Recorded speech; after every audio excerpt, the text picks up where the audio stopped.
to the inaugural edition of Conversations and Connections, a podcast from the Family Crisis Center of East Texas. I'm Stuart Burson, the prevention coordinator for the agency, and when we decided to do a podcast, we were thinking about all the things we wanted to talk about. So over the next, the duration of this podcast, every episode, we're really hoping that we're going to educate and inform and have good conversations with our fellow employees here at the agency on what they do and the services we provide. And we'll talk about issues affecting domestic violence and sexual assault, as well as prevention and support services, services ranging from our safe house. And also we'll be talking about current events affecting everything that we do here at the agency. So when we were thinking about who to have on our very first podcast, it kind of made sense to have our executive director, Heather Kartye, on with us. So Heather, I appreciate it. Thank you so much. Let's talk about just last year, we celebrated 40 years of service. That's right. And that's the first thing I want to do. I really want to go back and take a look at how the Family Crisis Center of East Texas, how did it all begin? How did we get to where we are today? How did it all start? Sure. Yeah, that's a great question. So in 1979, there were two women in Nacogdoches County who saw a need for an agency like ours. And they used their own homes as safe houses and their own telephones as crisis hotlines. And, during that time frame, there were a lot of agencies like ours that were popping up throughout the state as well as the nation. And in our line of work, that's referred to as the movement. And that's just what it was. It was a real grassroots movement to assist battered women. We started out as the Women's Shelter of East Texas because that's what we did. We provided shelter services to women. We created a DBA several years back because as our agency has grown and changed and evolved, we realized that we serve more than just women. We serve children as well as men, and we provide more than just shelter services. We provide an array of services to survivors here at the agency. So our DBA is Janelle Grum Family Crisis Center of East Texas, but we just go by Family Crisis Center for short now. All right. And that's something I think a lot of people don't realize, that it's more than just women. And that was a good thing that I guess we are known now as the Family Crisis Center, because we do serve men, we do serve children, and all of that. And I think also kind of going hand in hand with that, I think a lot of times when people hear about the Family Crisis Center, and I don't know, I may be wrong, but just from what I've gathered, when I go out into the community, people think of two things. They think of the safe house. Correct. And they think of the thrift stores. Yes. And which are all very good, and we'll talk about those, but we do so many things besides that. Let's go talk a little bit about all of the services that we provide and that are available to people who come through our doors. Sure. So we serve 9 counties here in East Texas, which is a pretty big service area. But it doesn't matter what someone's geographical origination is, they can receive services from our agency. And as you mentioned, we are most known for our emergency shelter or safe house. And it's a 39-bed facility. And we do house women, children, as well as men in our safe house. We also operate a 24-hour crisis hotline. So individuals can call our agency anytime and talk to a staff person here. We don't outsource that hotline. And all of our outreach offices, those telephones are forwarded to our hotline at the end of the day. So you're always able to talk to a warm body if you call one of our phone lines. We also provide an array of advocacy services here at the Family Crisis Center, personal advocacy as well as legal advocacy, where our advocates work with clients on protective order applications. They provide court accompaniment and referral services, just connecting them to other services within our communities to help them move through their situations. We have a strong sexual assault program, and our advocate that is over that works specifically with our sexual assault survivors. Their situations sometimes are a little bit different because many times they will undergo a medical exam or SANE exam. SANE is an acronym for Sexual Assault Nurse Examiner. And that's just a forensic exam where evidence is obtained to be used in the investigation and prosecution of the sexual assault. So we have a whole program and advocate committed to that programming. We have a child advocate on staff that works with our children, making sure that they have the tools and resources they need to be successful, such as school uniforms, school supplies. Our advocate that works with our children also coordinates events around the holidays to make sure that they have those experiences that we often take for granted with our own children and grandchildren. We also provide counseling here at the agency. We have several counselors on staff, as well as contract counselors. We have a self-sufficiency program, and our advocates through that program really work with our clients to help them obtain jobs, housing, transportation, those things that are really going to allow them to function on their own without their abusive partner. We have an attorney on staff, and he is able to work with our clients to help them through their civil matters, such as divorce, child custody, things of that nature. We're also able to provide medical advocacy to our clients. We have a nurse who comes to our safe house on a regular basis, just connecting our clients to medical resources within our communities. We also provide support groups as well, and we have a transitional housing program, which is an extension of our residential program, but our clients can live there for up to 18 months rent-free. So much of what we do is reactive. Someone has already been a victim by the time they come to our agency for services. So we do have our prevention program as well as community awareness. And about 5 years ago, we implemented a battering intervention and prevention program. And so that program is a program where we work with offenders of family violence and truly allows us to take a holistic approach to the issue of family violence, because statistics show it takes a woman an average of 7 times of leaving to leave her abusive partner for good. And so through our battering intervention and prevention program, we can work with those perpetrators of violence and hopefully change their mindsets through that programming and reduce and prevent the incidences of family violence. Okay. So, talking a little bit about just obviously the services we provide are important to the community. Mm-hmm. And I guess my next question would be in rural East Texas, where I'm trying to think the way to put this. You know, when we do prevention, we talk about gender socialization and how society kind of raises us to, men are supposed to be the breadwinner and the man that goes out there and works, and the woman's place is in the home. How prevalent is that in East Texas, and does that interfere with the services that we provide? Does that make sense? It does. And I think, that belief system and those mindsets are still prevalent here in East Texas. I mean, we're pretty rural, and, many people believe that women have their place and they need to maintain that. But, I feel like we've made significant strides in the last several years to overcome some of that.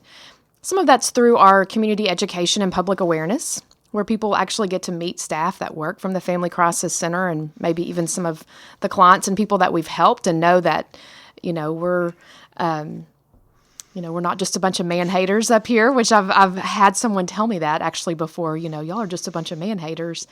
So, I feel like we've made significant strides and overcome a lot of that, but, some of those belief systems are so very deep rooted in this culture. So we still have a lot of work to do here at the Family Crisis Center. Sure.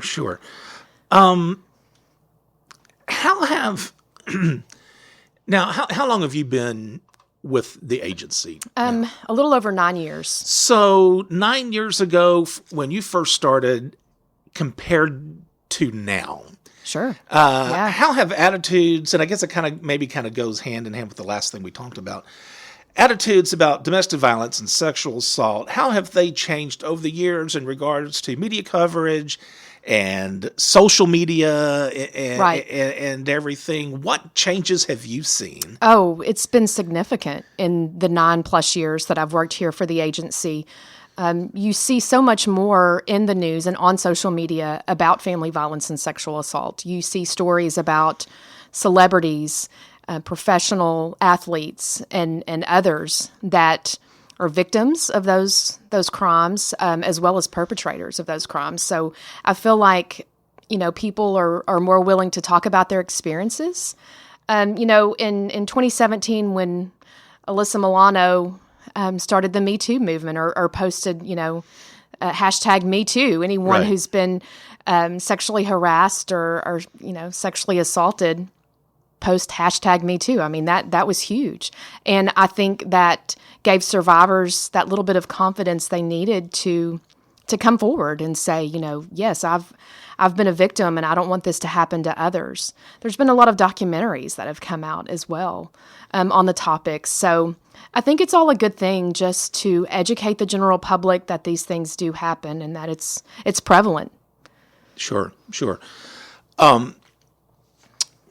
Providing the services that we offer, we don't do it alone. We work with so many different agencies. Yes. In all of the counties that we serve. How important is that relationship, and how does all of that fit together? Sure. Yeah. Those partnerships and relationships are vital to what we do and so important for the survivors that we serve. I would say a large number of the referrals of clients coming to our agency come from law enforcement. So it's really important for us to maintain a good relationship with all the law enforcement in the area, just making sure that they're aware of our agency and how we can be a resource to them when they do encounter survivors. We have other partnerships for mental health services, drug and alcohol addiction, partnerships within the school districts, child protective services, the health departments within the area. Oh, bless you. That's quite all right. Goodness, I'm getting choked up here talking about that. And just an array of other agencies that we work with just to really help our clients, because oftentimes those that we serve aren't just dealing with family violence issues or sexual assault issues. They may have health issues, mental health issues, drug or alcohol addiction. So those community resources are so vital as we are moving our clients into that self-sufficient life. Yeah, sure. Heather, 2020 has been a crazy time. Yes, it has. to say the least. COVID has affected so many businesses and our economy and everything like that. How has COVID affected the agency, the Family Crisis Center of East Texas, as far as our ability to provide services and to meet the needs that are out there? Obviously, that's been a challenge. It has. How has that been going? Oh, well, we've had to just really rethink the way we do everything, from our safe house or emergency shelter to outreach services to our thrift stores to our prevention to our battering intervention groups. Like all of that, we've had to rethink and modify the way we do provide those services. Our safe house never closed. It remained open the entire time during the shutdown and other bumps along the way through the pandemic.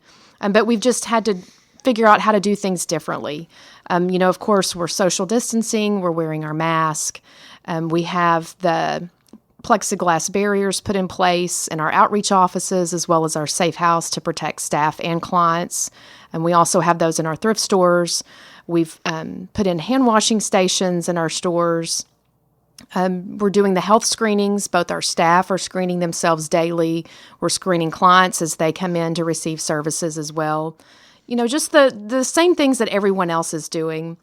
We're also working for our staff to be able to provide more and more services remotely, such as counseling and advocacy services, because much of that can be provided remotely. So we're really trying to give our staff the tools and resources and training they need to be able to provide some of those services. So it's kind of a new way of thinking. And, somebody asked me, you've made this big investment in all of this equipment for remote services. Is this something that you'll do long term? And I think it makes a lot of sense for us to be able to provide services in a variety of ways because our clients do have so many challenges, transportation being one of those. Not everybody can afford gas to come to our outreach office once a week for counseling services. So if they could take part in a counseling session remotely, that's going to be huge for them. So, I think it's just a new way of thinking and a new way of doing business, but it's worked well for us. Our numbers were down a little bit, but they're continuing to increase. Yeah. And, I think we'll be back where we were with the number of clients that we were seeing. Mm-hmm. How have you and Zoom gotten along? I think everybody all of a sudden, it was baptism by fire. Oh, it was, for sure. Yeah. I mean, not only us, but I think everyone in the country had to get used to that. Yeah, no, it's been great. I think it's a really neat tool, and I love how it's being used both professionally and personally now. Just a great way to connect with other people and, still see their faces. You may not be in the same room, but so many people have gotten really creative with the game nights and the happy hours and things like that via Zoom. So I think it's really neat. And kind of going back, I think a lot of the things that we've had to adjust to, not only us, but other businesses, I kind of feel like that's going to stick with us. Even after the pandemic is over, yes. I think all the stores are going to always now have curbside pickup and everything. I think it's just introduced a new way of doing business. It has. And as a society, we were ready for that. The technology and everything was in place. So, I guess all of the closet hermits, this is like their dream, to not have to leave to stay home. There you go. So the Family Crisis Center, we are a nonprofit. And so that means we rely on grants and donations and volunteers. Can we talk just a little bit about that? Like, how does an organization like the Family Crisis Center, being a nonprofit, how do we get the funds to pay salary and to buy equipment and to do all these services and provide all these services to our clients? Yeah, great question. And so I feel like I wear two hats. I wear the hat of, and I'm not a social worker, but, kind of that aspect of things. And then I have to put on my business hat every now and then and say, okay, how are we going to pay for all of these things? So we have a variety of sources that we do receive income from as an organization. The majority of our income actually comes from our thrift stores. Profits made through the sales of donated goods through our stores. We also get state and federal grant funding from a variety of sources as well. And then, of course, we're dependent on donations, monetary donations. We have some churches that, give to us monthly. We do a little bit of fundraising. We typically send out Christmas cards in the holiday season. And then, as you mentioned, we did our Purple Gala last year to celebrate our 40th anniversary, and that also served as a fundraiser for our organization. So a variety of sources when it comes to actual income for our agency. But we're also dependent on those in-kind donations as well. Donations of household items for our thrift stores, as well as donations of items for our safe house and our outreach offices. Any sort of clothing donations, food, non-perishable food items. The list just goes on and on. Diapers for our kiddos in our safe house. Sure. Just always in need of those donations. And then volunteers are important to our agency as well. Being able to provide those free services. And we also have a robust internship program as well here at the agency. So those interns are always great to have each semester here. I want to finally talk a little bit about, I think everyone who works here, they wouldn't be here if they didn't have a heart for the services that we do and for the services that we provide. And I want to just talk a little bit about how you got here. Sure. Yeah. You just mentioned you're not a social worker. You don't have a social work background. Nope. I do find it, I don't know if I want to say amusing, but very interesting that your degree is in agriculture, all things. Yes. And I guess how did that happen? How did that happen? Yeah, that's exactly. a great question. Yeah. So I was in high school, I was really involved in FFA. And, as we used to say, it's not just cows, sows, and plows. There's more to FFA than that. And there is a leadership component to that programming. And so that always appealed to me. Any sort of leadership opportunities appealed to me at a very young age. And so I, pursued those things in high school. And because of my involvement in FFA, I received scholarships to major in ag from SFA. And yeah, there's a beeping sound. We're trying to figure out where it's coming from. So I received scholarships to major in ag at Stephen F. Austin, and did that. My minor was communications, and really pursued the public relations and marketing through that minor. When I was about to graduate college, I realized that I needed a job. And the Chamber of Commerce was hiring here in Lufkin. And so I applied for a position there. And that's where I got my start, I guess, in nonprofit management, was working for the Chamber of Commerce. And through working at the Chamber, I was able to complete a 4-year program for nonprofit management. And really, it just gave me a great foundation for being able to pursue that. I became involved in the community and actually served on the board of directors for this agency for a time. And when the executive director that was there decided to leave, I was approached about serving as interim executive director for 6 months. So did that, and it was a good fit for the agency as well as for me. And so the rest is history. Does the ag skills ever come into? Do you ever get to? Every now and then, more on a personal level than professional, but it's a great skill set to have to be diversified and know how to do a variety of things. So, right, well, don't ever let your degree shoehorn you into one thing. Absolutely, I guess. Absolutely, yeah, and back 15, 20 years ago, there wasn't a lot of training for nonprofit management. There's more of that out there now, and I think actual degree programs you can get. But, back then you just kind of had to jump in and get your feet wet. So, right. But I guess that's the best way to learn. Mm-hmm. All right. Well, Heather, I appreciate it. Thank you so you. much. I'm so excited to get this go down this new road of podcasting. Yeah, this is exciting. Very exciting. It'll be interesting to see where it takes us. And thank you for listening. I appreciate this. If you would like to contact us, if you feel like you are in need of our services, or if you know of someone who needs our services, you can, first of all, email us at familycrisiscenter@fccet.com. You can also call our 24-hour hotline. That is 1-800-828-7233, 800-828-7233. Again, thank you for listening, and remember, be the voice, if not for you, for someone else.